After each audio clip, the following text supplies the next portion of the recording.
11 जिल्ह्यातील शेतकऱ्यांची नुकसान भरपाई आली। उद्यापासून थेट तुमच्या खात्यावरती ही रक्कम जमा होणार आहे। त्याचा जी.आर देखील या ठिकाणी प्रसिद्ध झालेला आहे। संपूर्ण बातमी पाहूया।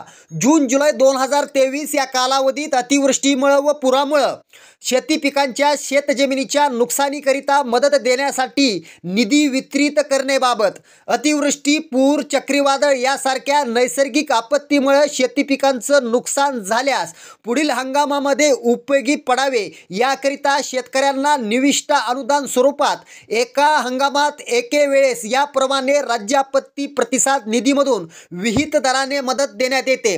तसेच राज्य आपत्ती प्रतिसाद निधीच्या इतर मान्य बाबींकरता देखील विहित दराने मदत करण्यात येते।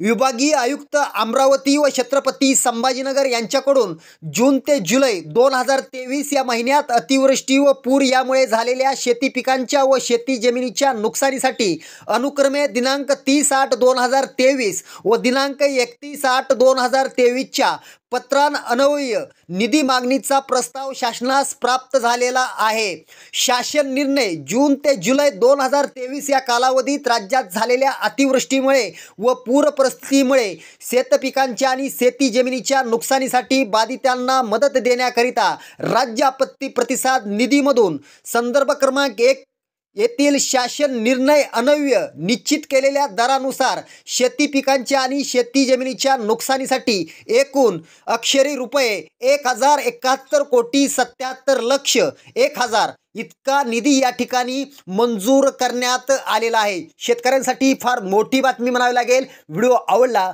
तर नक्की शेअर करा।